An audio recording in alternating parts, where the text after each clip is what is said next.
Hi friends, എല്ലാവർക്കും വിച്ചസിലേക്ക് സ്വാഗതം. എല്ലാവർക്കും തന്നെ ഉപകാരപ്പെടുന്ന കുറച്ച് ടിപ്സാണ് ഇന്നും കാണിക്കുന്നത്. അപ്പോൾ നമ്മളുടെ ദോശമാവൊക്കെ നല്ല പെർഫെക്റ്റായിട്ട് വന്നാൽ മാത്രമേ നമുക്ക് ഇതുപോലുള്ള നല്ല പഞ്ഞി പോലുള്ള ദോശയും ഇഡ്ഡലിയൊക്കെ കിട്ടുകയുള്ളൂ. അതുപോലെ തന്നെ നമ്മളുടെ ബാത്റൂം ടൈൽ ക്ലീൻ ആക്കുന്ന ഒരു ഐഡിയയും നമ്മളുടെ ദോശക്കെല്ലാം ഇതുപോലെയൊക്കെ തുരുമ്പിക്കാറുണ്ടല്ലേ. അപ്പോൾ അത് ഒഴിവാക്കാനുള്ള ടിപ്സ് ഒക്കെയാണ് കാണിക്കുന്നത്. നാടൻ വേപ്പിൽ വെച്ച് നല്ല കിടിലനൊരു നമ്മൾ ഡൈ കാണിക്കുന്നുണ്ട്. അപ്പോൾ അത് നമ്മൾ തേക്കുവാണെങ്കിൽ മുടി ഇതുപോലെ വളരാനും അതുപോലെ തന്നെ നരച്ച മുടി കറുക്കാനൊക്കെ ഹെൽപ്പ് ചെയ്യുന്നതാണ്. അപ്പോൾ വീഡിയോ സ്കിപ്പ് ചെയ്യാതെ തന്നെ കാണുക. ഇഷ്ടപ്പെടുവാണെങ്കിൽ ഫ്രണ്ട്സിനും റിലേറ്റീവ്സിനൊക്കെ ഒന്ന് ഷെയർ ചെയ്ത് സപ്പോർട്ട് ചെയ്യണേ. അപ്പോൾ ആദ്യം തന്നെ നമ്മളുടെ അരിയും ഉഴുന്നും നല്ല പോലെ കുതിർത്തെടുത്തിട്ടുണ്ട്. അപ്പോൾ എത്രയും കുതിർന്ന് കിട്ടുന്ന അത്രയും നമുക്ക് നല്ല പോലെ അരഞ്ഞ് കിട്ടും. എന്നാൽ മാത്രമേ നമുക്ക് മാവ് നല്ല പോലെ പൊങ്ങി വരികയുള്ളൂ. അപ്പോൾ ഇത് ചിലപ്പോഴൊക്കെ നമ്മൾ അരച്ച് വെക്കും പൊങ്ങി വരാറില്ലല്ലേ. അപ്പോൾ അത് ഈ ഒരു ഐഡിയ ചെയ്ത് നോക്കണം. ഐസ് ക്യൂബ് ഇട്ടാണ് അരക്കുന്നത്. അപ്പോൾ വെള്ളത്തിന് പകരം നമ്മൾ ഐസ് ക്യൂബ് ഇട്ട് അരച്ചാൽ നമ്മളുടെ ആ ജാറ് പെട്ടെന്ന് തന്നെ ചൂടാകില്ല. അപ്പം നമ്മളുടെ ജാറ് ചൂടാകുന്ന ഒപ്പം തന്നെ മാവും ചൂടാകും. അപ്പോൾ അതുകൊണ്ട് തന്നെയാണ് നമ്മളുടെ മാവ് പെട്ടെന്ന് പൊന്തി വരാത്തത്. അപ്പോൾ ഇതുപോലെ ആകുമ്പം നമ്മളുടെ മാവ് ചൂടാകത്തുമില്ല. അതുപോലെ തന്നെ കറക്റ്റ് നമുക്ക് ദോശ ആയാലും ഇഡ്ഡലി ആയാലും നമുക്ക് പെർഫെക്റ്റ് ആയിട്ട് കിട്ടുകയും ചെയ്യും. അപ്പോൾ ഈ ഒരു ഐഡിയ ചെയ്ത് നോക്കണം. അപ്പോൾ ഇതിനോടൊപ്പം തന്നെ ഉപ്പ് കൂടി ഇട്ട് ചേർത്ത് അരക്കാൻ മറക്കരുത്. അപ്പോൾ ഇനി നമുക്ക് പിറ്റേ ദിവസം നേരെ ദോശ ചുട്ടാൽ മതി. ഉപ്പ് ചേർക്കേണ്ട കാര്യമില്ല, എല്ലാം നമ്മൾ ചേർത്ത് വെച്ചേക്കുന്നതാണ്. അപ്പോൾ അത് ഞാൻ ഒന്ന് റെസ്റ്റ് ചെയ്യാനായിട്ട് വെക്കുവാണ്, ഒഴിച്ച് വേറൊരു പാത്രത്തിൽ റെസ്റ്റ് ചെയ്യാനായിട്ടാണ് വെക്കുന്നത്. അപ്പോൾ ഇത് നമ്മൾ ഒഴിച്ച് നമ്മളുടെ മാവ് ഒട്ടും തന്നെ ചൂടാകാത്തത് കൊണ്ട് നല്ല പെർഫെക്റ്റായിട്ട് തന്നെ നമുക്ക് നമ്മളുടെ മാവ് പൊങ്ങി വരുവേ. അപ്പോൾ ഞാൻ പിറ്റേ ദിവസം നോക്കിയപ്പോൾ നല്ല പതഞ്ഞ് പൊങ്ങി വന്നിട്ടുണ്ട്. അപ്പോൾ ഇതുപോലെ തന്നെ നമുക്ക് കിട്ടുവാണെങ്കിലാണ് നമ്മളുടെ ദോശ ആയാലും ഇഡ്ഡലി ആയാലും നല്ല പെർഫെക്റ്റ് ആയിട്ട് തന്നെ നമുക്ക് കിട്ടുകയുള്ളൂ. അപ്പോൾ ഈ ഒരു കാര്യം മാത്രം ശ്രദ്ധിച്ചാൽ മതി കേട്ടോ. ഐസ് ക്യൂബ് നമ്മളുടെ വീട്ടിലെല്ലാം കാണുന്നതാണല്ലോ. അപ്പോൾ അത് നമ്മൾ വെള്ളത്തിന് പകരം ഇട്ട് അരച്ചെടുത്താൽ മതി. അപ്പോൾ ഇനി നമുക്ക് ചുട്ട് നോക്കാം ദോശ. അപ്പോൾ അത് ഞാൻ ചെറിയ കുട്ടി ദോശയാണ് ചുട്ടത്. അപ്പോൾ നല്ല പെർഫെക്റ്റായിട്ട് തന്നെ നമുക്ക് വന്നിട്ടുണ്ട് കേട്ടോ. അപ്പോൾ നല്ലൊരു ഐഡിയ ആണ്. അപ്പോൾ ഇങ്ങനെയുള്ള ചെറിയ ചെറിയ ഐഡിയയൊക്കെ നമ്മൾ നോക്കുവാണെങ്കിൽ നമ്മളുടെ ദോശയൊക്കെ നല്ല പെർഫെക്റ്റായിട്ട് തന്നെ നമുക്ക് വരും, ഒട്ടും തന്നെ കല്ലൊന്നും ഒട്ടിപ്പിടിക്കാതെ. അപ്പോൾ ഇനി അടുത്തൊരു ടിപ്പെന്ന് പറഞ്ഞാൽ നമുക്ക് ഇപ്പോൾ പ്രത്യേകിച്ച് മഴക്കാലമൊക്കെയാണ്, നമ്മളിപ്പോൾ എങ്ങനെ സൂക്ഷിച്ചാലും നമ്മളുടെ ഉപയോഗം കഴിഞ്ഞിട്ട് മാറ്റി വെച്ചാൽ നമ്മളുടെ ദോശക്കല്ലൊക്കെ തുരുമ്പിക്കും. അപ്പോൾ അത് ഇല്ലാതാകാനായിട്ട് ഞാൻ കുറച്ച് ഉപയോഗം കഴിഞ്ഞിട്ട് കുറച്ച് വെളിച്ചെണ്ണയാണ് തടവി വെക്കുന്നത്. അപ്പോൾ വെളിച്ചെണ്ണ നമ്മൾ ഉപയോഗം കഴിഞ്ഞ് എപ്പോഴും തടവി നമ്മൾ സൂക്ഷിച്ച് വെച്ചാൽ നമ്മളുടെ ദോശക്കല്ല് അടുത്ത പ്രാവശ്യം എടുക്കുമ്പം തുരുമ്പൊന്നും കാണില്ല. അപ്പോൾ നമുക്ക് നല്ല കറക്റ്റ് ദോശയായാലും വരികയും ചെയ്യും. അപ്പോൾ ഇത് നമ്മൾ തടവിയ ശേഷം ചെയ്യേണ്ടത് ഒരു പ്ലാസ്റ്റിക് കവർ, നമ്മൾ സാധനം വാങ്ങിക്കുന്ന വെറുതെ കളയുന്ന ഒരു കവറുണ്ടല്ലോ, അപ്പോൾ ആ കവറിൽ നമ്മൾ ഇതിട്ട് നല്ലപോലെ തന്നെ അടച്ചു വെക്കുവാണെങ്കിൽ നമ്മളുടെ ദോശക്കല്ല് ഒട്ടും തുരുമ്പിക്കാതെ തന്നെ അടുത്ത പ്രാവശ്യം നമ്മൾ എടുക്കുമ്പോൾ നല്ല പെർഫെക്റ്റായിട്ട് തന്നെ നമുക്ക് ദോശ ചുടാനായിട്ട് പറ്റുമേ. അപ്പോൾ ഈ കവറൊക്കെ നമ്മൾ സാധാരണ കളയാറാണല്ലേ പതിവ്. അപ്പോൾ ഈ കവറുണ്ടെങ്കിൽ നമുക്കിതുപോലെ ഒന്ന് കയറ്റി നല്ലപോലെ ടൈറ്റായിട്ട് അടച്ചു വെച്ചാൽ മാത്രം മതി. അപ്പോൾ തുരുമ്പൊന്നും ആകത്തില്ല. എല്ലാവരും ഒന്ന് ട്രൈ ചെയ്യണം. അടുത്ത നമുക്ക് ഇതുപോലെ തന്നെ കുക്കർ നമ്മൾ വിസിലടിക്കുമ്പം അവിടെ ഇവിടെയൊക്കെ ആകുമല്ലേ, നിറച്ച് അഴുക്കായിരിക്കും, പ്രത്യേകിച്ച് സാമ്പാർ പരിപ്പൊക്കെ വെക്കുമ്പം.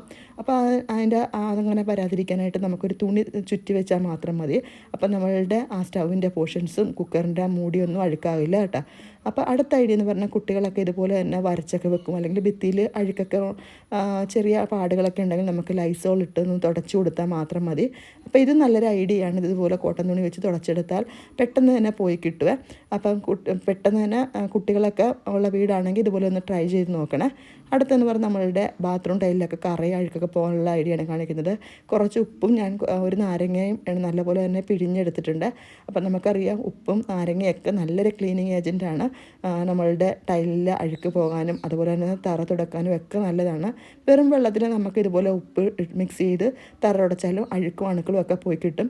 ഇതിൻ്റെ കൂടെ തന്നെ ഞാൻ കുറച്ച് ബേക്കിംഗ് സോഡ കൂടെ ഇട്ട് കൊടുക്കുന്നുണ്ട്. അതുകൂടെ ഇട്ട് നല്ലപോലെ ഒന്ന് മിക്സ് ചെയ്തെടുക്കണം. അപ്പോൾ ഇനി ഇത് നല്ലപോലെ പതഞ്ഞ് വരുന്നത് കണ്ടോ. അപ്പോൾ ഇത് മൂന്നും കൂടെ ചേരുമ്പോൾ നല്ലപോലെ ഒരു ക്ലീനിങ് ഏജൻറ്റ് തന്നെയാണ്. അപ്പോൾ ഇനി നമുക്ക് കുറച്ച് ഒരു 1/4 കപ്പ് വെള്ളം കൂടെ ചേർത്ത് ഞാൻ ഒരു സ്പ്രേ ബോട്ടിലാക്കി ഒന്ന് ഷെയ്ക്ക് ചെയ്തെടുത്തിട്ടുണ്ട്. അപ്പോൾ ഇനി നമുക്ക് നമ്മളുടെ വാൾ ടൈലായാലും നമ്മുടെ ഫ്ലോർ ടൈലായാലും അവിടെയൊക്കെ ഒന്ന് സ്പ്രെഡ് ചെയ്ത് കൊടുത്താൽ മാത്രം മതി. അതിന് ശേഷം നമുക്ക് വെള്ളം ഒഴിച്ച് കഴുകി വിട്ടാൽ മാത്രം മതി. അപ്പോൾ നമുക്കത് അണുക്കളും അതുപോലെ തന്നെ അഴുക്കും കറയും ഒക്കെ പോയി തന്നെ കിട്ടുവേ. അപ്പോൾ ബേക്കിംഗ് സോഡ കൂടെ ചേർന്നുകൊണ്ട് അഴുക്കും ഒക്കെ പോയി കിട്ടും. നല്ലപോലെ തന്നെ വെളുത്തും കിട്ടും. അപ്പോൾ ഇത് ഒഴിച്ച് നമ്മളൊന്ന് സ്പ്രേ ചെയ്ത് ഒരു അരമണിക്കൂർ ശേഷം ഒന്ന് ഇതുപോലെ ഒന്ന് കഴുകിക്കളഞ്ഞാൽ മാത്രം മതി. അതുപോലെ തന്നെ തറയിൽ അഴുക്കുമൊക്കെ പോയി കിട്ടും. പ്രത്യേകിച്ച് ബാത്റൂമിലൊക്കെ നമുക്ക് ഈ മഴക്കാലത്തൊക്കെ ഇത് സ്പ്രേ ചെയ്ത് കഴുകുന്നത് നല്ലതാണ്. അപ്പം അഴുക്കും അണുക്കളും ഒക്കെ പോയി സ്മെല്ലൊന്നും കാണില്ല. അപ്പോൾ എല്ലാവരും ഒന്ന് ട്രൈ ചെയ്യണം. ഇപ്പം നമ്മളുടെ ഫ്ലോർ ടൈലും അതുപോലെ തന്നെ വാൾ ടൈലൊക്കെ നല്ലപോലെ തന്നെ ക്ലീനായിട്ട് കിട്ടിയിട്ടുണ്ട്. പ്രത്യേകിച്ച് മഴക്കാലത്തൊക്കെ ഇതുപോലെ വീട്ടിൽ തന്നെ നമുക്ക് ഉണ്ടാക്കാൻ പറ്റുന്ന ഒരു ഐഡിയയാണ്. അടുത്ത് നമുക്കിത് ചെറുപയറൊക്കെ പെട്ടെന്ന് തന്നെ പ്രാണികളൊക്കെ കയറുമല്ല. അപ്പോൾ അതില്ലാതാക്കാനായിട്ട് ഞാനൊരു കഷ്ണം പട്ടയാണ് ഇട്ട് കൊടുക്കുന്നത്.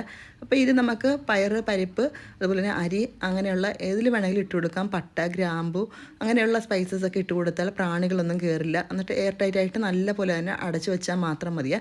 അപ്പോൾ ഇത് നല്ലൊരു ഐഡിയ ആണ്. അല്ലെങ്കിൽ നമ്മൾ എടുക്കുമ്പോൾ നിറച്ച് പ്രാണികളൊക്കെ ആയിരിക്കും. അപ്പോൾ എല്ലാവരും ഒന്ന് ട്രൈ ചെയ്യണം. ഇനി നമുക്ക് നാടൻ വേപ്പില കൊണ്ട് ഈസി ആയിട്ടുള്ളൊരു ഡൈ ആണ് ഉണ്ടാക്കുന്നത്. അപ്പോൾ ഞാൻ കുറച്ച് വേപ്പില എടുത്തിട്ടുണ്ട്. ഇനി നല്ല പോലെ ഇതൊന്ന് വറുത്തെടുക്കണേ. അപ്പോൾ വേപ്പിലയൊക്കെ നമുക്ക് ഇതുപോലെ വീട്ടിൽ തന്നെ ഉണ്ടെങ്കിൽ നമുക്ക് ഈസി ആയിട്ട് മുടി വളരാനും അതുപോലെ തന്നെ നര കറുപ്പിക്കാനൊക്കെ ആയിട്ടുള്ള ഡൈ ഉണ്ടാക്കാം. അപ്പോൾ അതേ ഞാൻ നല്ലപോലെ ഇത് വറുത്തെടുത്തിട്ടുണ്ട്. ഇനി ഒന്ന് പൊടിച്ചെടുത്തതാണ്. അപ്പോൾ അതേ പൊടിച്ച് ഇതുപോലെ നമുക്ക് അധികം വേപ്പിലയൊക്കെ ഉണ്ടെങ്കിൽ പൊടിച്ച് മാറ്റി വെക്കാം. അതുപോലെ തന്നെ ദൂരെയുള്ളവർക്കൊക്കെ ആണെങ്കിൽ നമുക്ക് ഇതുപോലെ നാട്ടിൽ നിന്ന് കൊടുത്തു വിടാവേ. അപ്പോൾ ഇതുപോലെയൊക്കെ പൊടിച്ച് കൂടുതൽ വേപ്പിലുള്ളവരാണെങ്കിൽ പൊടിച്ച് ഇതുപോലെയൊക്കെ നമുക്ക് പാക്ക് ചെയ്ത് കൊടുത്തു വിടാം. അപ്പോൾ കറികൾക്ക് ചേർത്താലും നമ്മൾ വേപ്പിലെടുത്ത് കളയാറാണ് പതിവ്. ഇങ്ങനെ പൊടിച്ച് വെച്ചാൽ 1 ടേബിൾ സ്പൂൺ മാത്രം നമുക്ക് കറിക്ക് ചേർത്താൽ മാത്രം മതിയേ. അപ്പോൾ ഞാൻ 1 ടേബിൾ സ്പൂൺ പൊടി ഇട്ട് കൊടുത്തിട്ടുണ്ട്. അതിനുശേഷം 1 ടേബിൾ സ്പൂൺ നെല്ലിക്കാപ്പൊടിയാണ് ഇട്ട് കൊടുക്കുന്നത്. അപ്പോൾ ഇത് ഞാൻ തേയില വെള്ളത്തിൽ മിക്സ് ചെയ്ത് നല്ലപോലെ തന്നെ മിക്സ് ചെയ്താണ് കാണുന്നത്. അപ്പോൾ ഇത് നമുക്ക് തലയിൽ അപ്ലൈ ചെയ്ത് കൊടുത്താൽ ഇതുപോലെ തന്നെ മുടി നല്ലപോലെ കരുത്തോടെ വളരാനും വേപ്പിലയുടെ ഗുണങ്ങൾ പറയേണ്ട കാര്യമില്ലല്ലോ. അതുപോലെ തന്നെ നരച്ച മുടിയൊക്കെ ഉള്ളവരൊക്കെ ആണെങ്കിൽ പെട്ടെന്ന് തന്നെ നമുക്ക് 1 മിനിറ്റ് കൊണ്ടൊന്നും നമുക്ക് കറുക്കില്ല. സ്ഥിരമായിട്ട് തേച്ചാലും നര മാറാനൊക്കെ സാധ്യതയുണ്ട്. വേപ്പിലയുടെ ഗുണങ്ങൾ പറയേണ്ട കാര്യമില്ല. അത്ര എഫക്റ്റീവാണ്. അപ്പോൾ എല്ലാവരും ഒന്ന് ട്രൈ ചെയ്യണം ഈസി ആയിട്ടുള്ള ഈ ടിപ്പൊക്കെ.